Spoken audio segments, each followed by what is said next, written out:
What executives are telling me is they are under a lot of pressure from their boards to say they are doing something with AI because we want to be on the cutting edge. As a company, we want to make an investment. The other thing is, and I think this is very important, is to make sure as an organization that they have a specific use case for the AI investment. Because of the pressure that so many executives are feeling, there has been a tendency that I'm observing to have multiple AI initiatives that aren't really cohesive, part of a bundle where we look at the bundle or the ROI for that bundle collectively, but rather you have different departments or different divisions or different sectors that are pursuing sometimes parallel initiatives without really looking how is it contributing to the organization as a whole. And how well is it integrated among Absolutely. So that really moves into implementation of AI. So can you offer some advice around setting up an implementation strategy? Obviously, you don't want to have redundant approaches or redundant buys. You want to make sure that they're integrated systems. But what else could we be doing?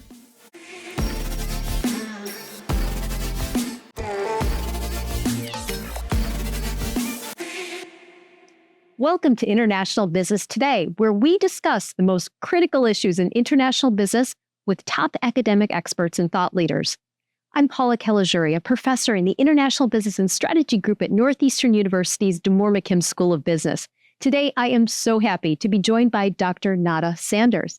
Nada is a distinguished professor of supply chain management at Northeastern University with expertise in business forecasting, digital transformation, AI, and supply chain strategy. Nada, welcome to International Business Today. Thank you. Thank you, Paula, for having me. I'm really excited to be here. I'm just so excited to talk to you because you have this great kind of label out there in the media. You're a global business futurist. What does one do to deserve that? It's a great title for you, I know. Thank you. And I'll say this much. I mean, two things, and then I'll get into how I fell into it. But I did fall into it. It wasn't, that I was in high school or college and said, someday I'm going to have this background. I, just kind of fell into it. My undergraduate was in engineering, actually. I come from a very technical family.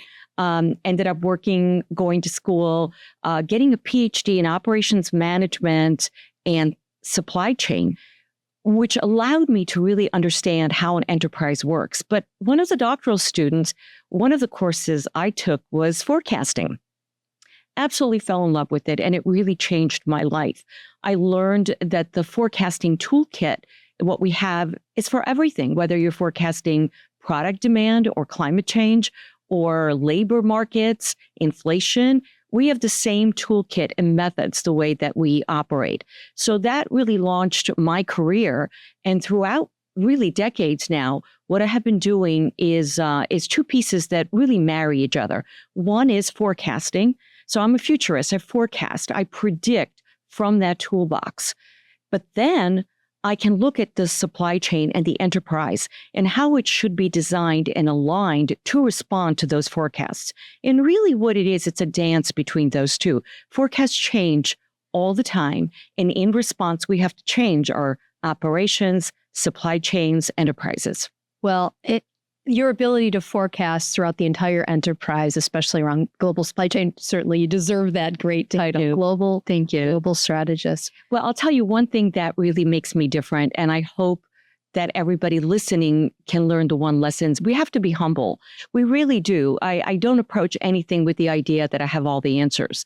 And you listen and you pay attention and you gather information and then you learn. And I think that is important now more than ever because we're in a very rapidly changing time period. You are so right. I mean, the complexity, the volatility that we have right now, no one leader is going to know everything. It's impossible. So that ability to stay humble and to say, I don't know, I need to partner, I need to collaborate. Absolutely. And I think one of the things also about having more experience and getting older is that you can call it out. I'm at a point in my career where I really know my stuff. And I can honestly say, look, when I was started, especially in my mid-20s and 30s, I really didn't know. I couldn't talk to executives. I can do it now with such ease. I do it all the time. I can go into a boardroom. I can say this is nonsense. Well, I couldn't do that when I was much younger. Right. So, we do know what to call out when it's not true. And we're in this time period where there is so much change going on.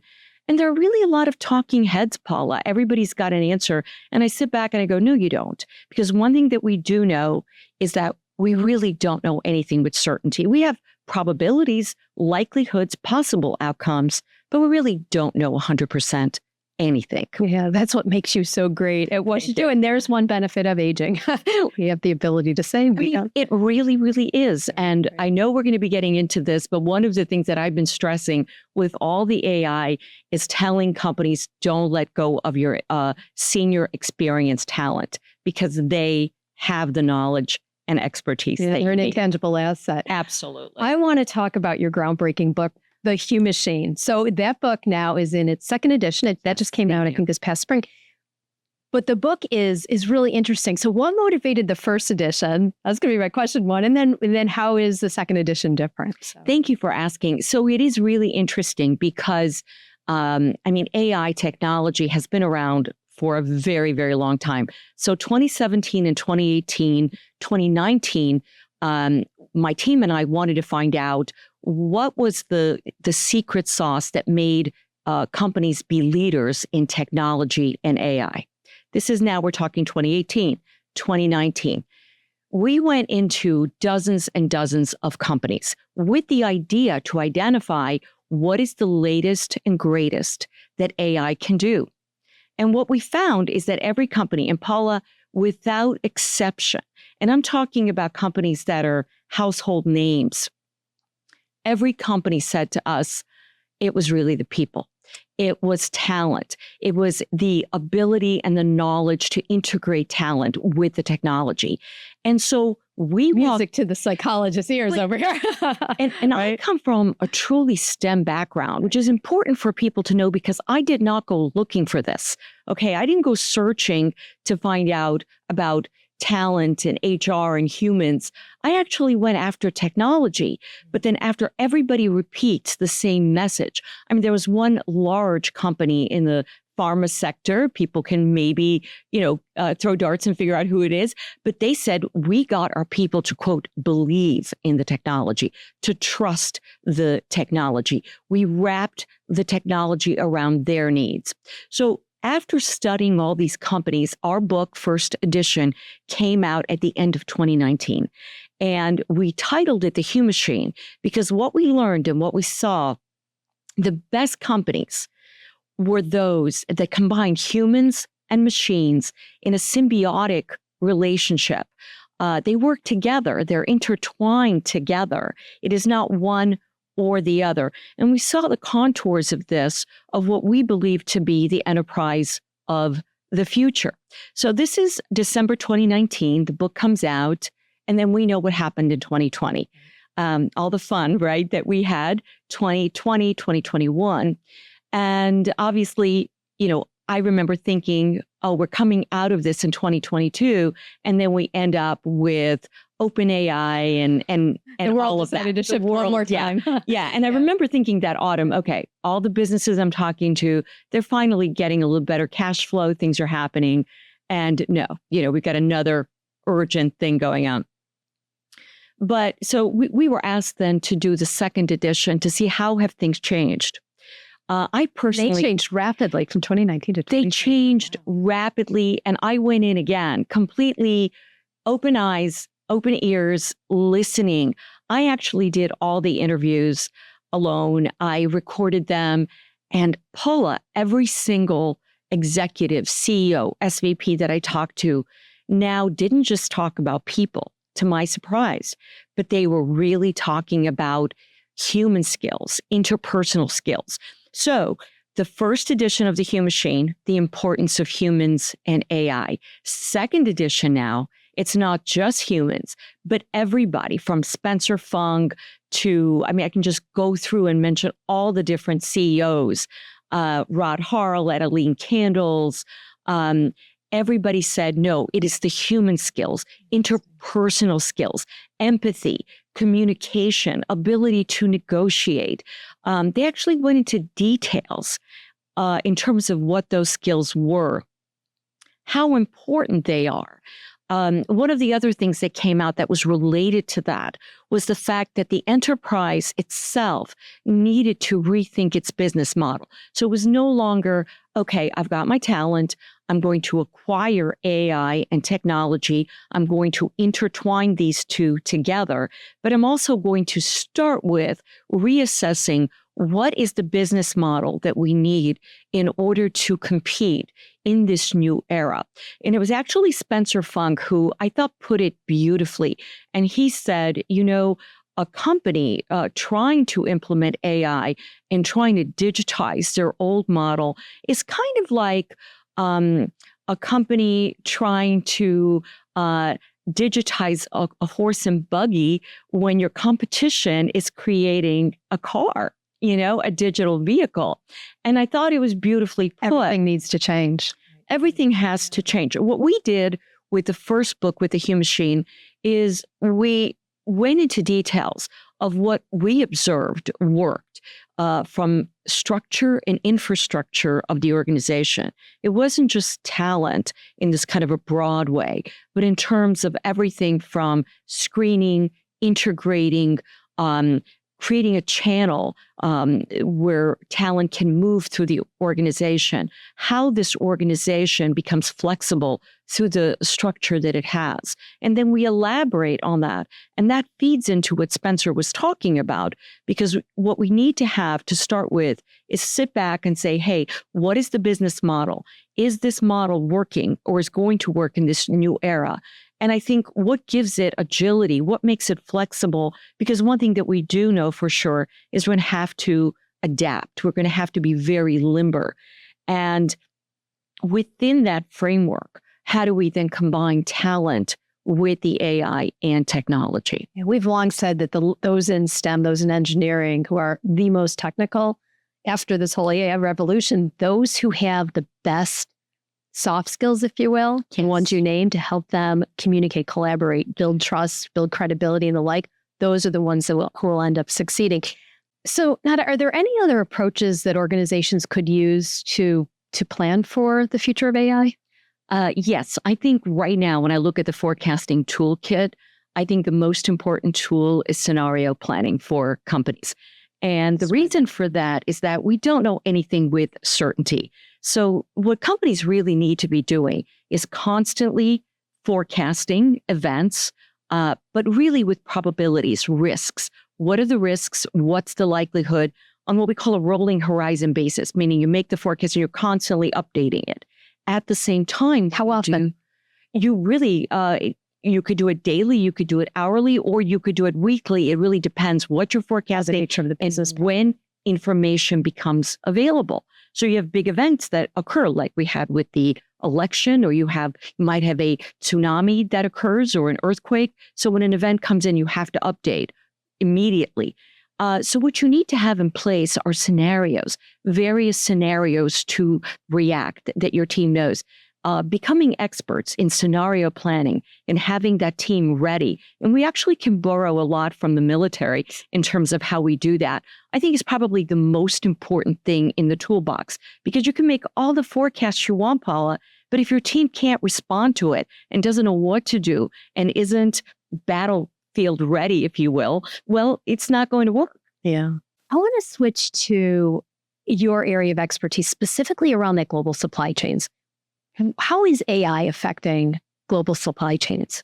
It has, it is, and it will in really significant ways. So when we think about AI, I think most of us now know about, large language models, LLMs. We know about, Claude and ChatGPT and so forth. But we've had AI for quite a few years, and it's getting better and better and better, given that we have these incredible computational abilities. And AI has done incredible things for companies when it comes to realigning the global supply chain in ways that really reduce costs, that improve throughput, that bring products in an efficient way. Ability to process so many variables together at the same time. There are numerous companies that have used it and are using it. We're in this period now from a global supply chain standpoint where I think, unlike before COVID, we're at a time where companies have numerous hazards coming at them at the same time. We have geopolitics. We had a big election here in the U.S. Everybody is anticipating what the changes are going to be. Are we going to have tariffs? What are they going to be? What does that mean for sourcing, for routing, moving products? Then we have all the economic factors, inflation, cost of capital. Then we have climate change issues. And most people, they may say, well, how does it affect me? Well, if you look at food prices, for example, well, so many of them are affected by climate change alone when it comes to crop yields, when it comes to moving goods, whether it's across the Panama Canal or the Mississippi River, all of it depends or has been impacted by climate change. So what companies are seeing from a supply chain standpoint is all these hazards, Paula, hitting them at the same time. AI comes in because it can optimize all these variables at the same time. It is certainly far better at it than we as humans are because we can process only so much. So AI is needed more and more, especially in terms of restructuring global supply chains, repositioning. And I think companies, there are many companies, FedEx is one of them, that is actually physically restructuring their global supply chain using AI to optimize the throughput in terms of how we actually move goods. And there's so many pieces to that. But then on top of it, then comes the human element, which is sort of the, magic fairy dust that makes all of it happen. Bottom line is, with all the variables that are impacting companies on a global supply chain level, companies cannot rely on human judgment alone. They need AI. Wow. And those humans who are integrating with AI, they're going to have a unique set of talents to understand all the technology. So it's not just that we need our technologists to have some of the soft skills. We need more people who lead, those leaders who are going to have to rapidly sort of retool and rebuild their own set of skills. Exactly. But the other thing that I'm observing as well is that we are seeing these massive gains in AI, and there's so much to talk about there, like the costs, which somehow is often overlooked as if it is small. Hey, what's the capability? We forget what the cost is, right? But as the technology becomes more commonplace, and as companies are acquiring it, then what is the differentiator? So if you take two companies, I'm going to they would frown because they're not the same. But let's say we took Coke and Pepsi and said they were similar. And I know, diehards would say, no, they're not. But just kind of go with me. For now, just kind of go with me. And you take both of the companies that have access to AI. It's really an order qualifier in terms of performance. But what is then the differentiator? What makes them stand out? It's the people. It's the talent that can then make the special deal with their big customers, with their big suppliers. It is when you have the one-to-one relationship that goes above and beyond. So I'm using AI. I can gather all the information that I need. I've got the stats, the statistics, everything. Coke and Pepsi, they've got it. But now it's those extra people that are talented, that can negotiate, that will say, Paula, I've got the contracts. They're all very similar, but you and I know each other. Let's make a deal. Yeah, it goes back to trust again. Exactly. Trust, communication, persuasion, motivation, all of these very, very human skills. Exactly. So I want to talk about the cost and the investment. Right now we're up at $1.5 billion invested. It's supposed to double pretty quickly. Yeah. And how can organizations be sure that enormous investment, you named it as an investment, which it is, how can they be sure they're getting a payoff? It's a really important question. So what's happening now, what I'm observing, and just to also just kind of stress here that the research that led to the Humachine book, the first edition, second edition, is ongoing. So I am continuing to do interviews. I actually did a few last week. So I have a lot of information in terms of what is happening with companies. And I'm kind of watching this trend line, if you will. And I will continue to do that. I would love to come back on and really talk about it. And we always will welcome you on. I would love it. Thank you. So what executives are telling me is they are under a lot of pressure from their boards to say they are doing something with AI because we want to be on the cutting edge as a company. We want to make an investment. Multiple things are going on. The executives are telling me that they're not really sure how to measure the ROI. Because when you're looking at AI, like traditional investments, you do have tangible benefits where you could look at improvements in efficiency in terms of processes, but then you have a lot of intangible benefits, such as employee engagement. How do you measure those? And a lot of those accrue over a longer period of time. So it is very important for companies to actually consider the KPIs that they're using to evaluate that investment, knowing that many of these benefits will come after a longer period of time.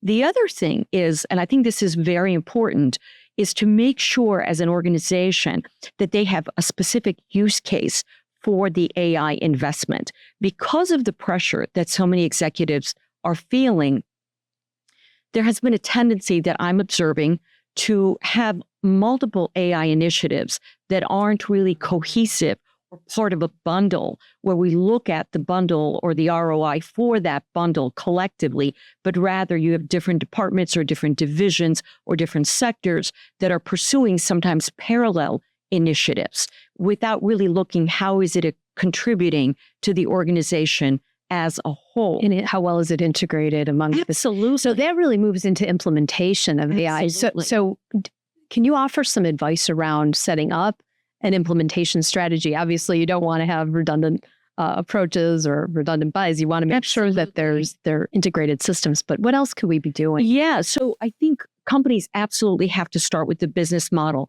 I think you need, and I think you know me, Paula, I hate committees. But I think you need to have some academics. Right, I really do. So for me to say this, there are ways in terms of making sure that it's active, actionable. I know, FedEx has done this, where you have a guiding group or a coalition of senior leaders that are really leading this initiative, that are monitoring, that have very definite milestones in terms of achievement, when it's going to take place, how it's going to take place, that we are measuring it, that we have, actionable plans. This isn't just kind of pie in the sky. It isn't just talk. And within that framework, then, is we have specific use cases that we know what we are using it for and how, and that the pieces are integrated together. It really needs to be a very active plan. It cannot be, everybody listening, you cannot follow the leader. We're not in high school anymore. This is, I think, one of the biggest mistakes as companies, you get that FOMO. You hear, oh my gosh, look at the latest and greatest AI can do. We've got to do this too. Go back to your business case. What are you trying to do? What's your strategy in the marketplace? Get that guiding coalition. Get a time frame in terms of what you're going to accomplish. Why? What are the goals? How will you measure success? And then when you get down to the actual implementation, that is going to involve not only bringing in the technology, but also training people on an ongoing basis and working with the team. So there's one company in the B2B space in digital marketing that I've spoken with multiple times. I'm not going to give their name, but they have a lot of big name clients. They have a corporate account with OpenAI. They all use OpenAI, ChatGPT as teams. They all meet weekly to report to the other teams how they have used it, what the outcomes were, what the gains were. None of them are afraid of losing their jobs to AI, but rather they are so progressive and they are so integrated with AI that AI really is their assistant. It's their tool. It's helping them make better decisions. It's helping them work better with their clients. But the ultimate, and again, it's a B2B, we're in marketing. The ultimate win is making sure your clients are happy. And that is not going to happen by having ChatGPT talk to your client. So ultimately, it's the management that is talking to the clients on a personal level, satisfying their various needs on a personal level, but using Gen AI as the input. Gosh, it's so critical. All those pieces that you're talking about. One, AI is a tool, right? Absolutely. It is a tool. And also that keep in mind what your strategy is. Just because everybody else is doing it doesn't mean you need to also, but to use it strategically, to remember how you create wealth in your organization and use it, integrate it into that. Yeah. And if I can give an example, just contrasting, and I'm just thinking through this. Let's say you take two companies. It can be in any sector. Let's say pharma. Let's say you're a Pfizer and you do a lot of R&D innovation. Your investment is going to be in innovation, in R&D. And let's say, on the other hand, that you make generic drugs, compound drugs. Your investment is going to be in cutting costs. You're going to need AI. You're basically going to be, and I spoke to one of those companies and they said, we are the Zara of the pharmaceutical industry, right? Our goal is to cut costs, and that is in everything, on the assembly line, in terms of packaging, all of it. Well, that's not what, say, Pfizer is doing. So if you're a company competing on innovation, you need to invest in AI that's going to help you do that. But if you're about cutting costs, well, your AI is going to focus on that. Yeah, you nailed strategy again. I mean, it is so critical. Integrate AI with the corporate strategy. So I just want to close out. You are the global business futurist. What do you see around the corner for AI in business? What's coming next? Thank you for asking. Actually see a lot of things. I think it is imperative, for employees at all levels to really beef up on their human skills. I've actually even toyed with the idea through the Humachine to offer a series of boot camps for soft skills, because that is what is the one thing that technology and AI cannot copy. I think everybody needs that. And actually, Paula, I've been talking about this over the last few years when we've had the numerous strikes, the rail workers, the dock workers, and I've got had a lot of calls by the press. What do you think? And I said, I know what they're asking for. I understand. But if I was in their shoes, I would also be asking for reskilling. Reskilling is imperative because that is what's going to last long. AI is evolving. I could argue that perhaps we might see diminishing returns over the next few years, but that may not happen. Regardless, our workplace environment is going to look very different, and we are going to see a fusion between AI and labor and humans in every way. And as humans, I think we have to revive a lot of skills that I think have atrophied for most of us, myself included, in STEM. That is something that is imperative because the world is rapidly changing. Yeah, that's music to my ears, as you know. I do. So your final words, your parting words, advice for our listeners, just on the future of their own careers, maybe. What would you recommend to a listener?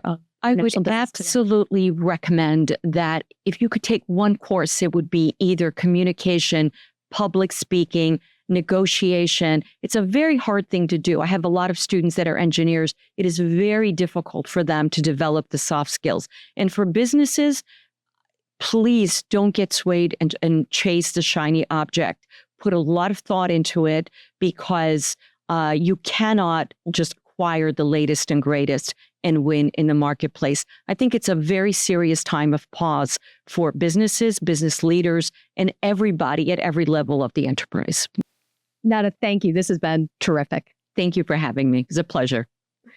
To our listeners, thank you for joining us for this episode of International Business Today. If you enjoyed this episode, don't forget to hit the subscribe button.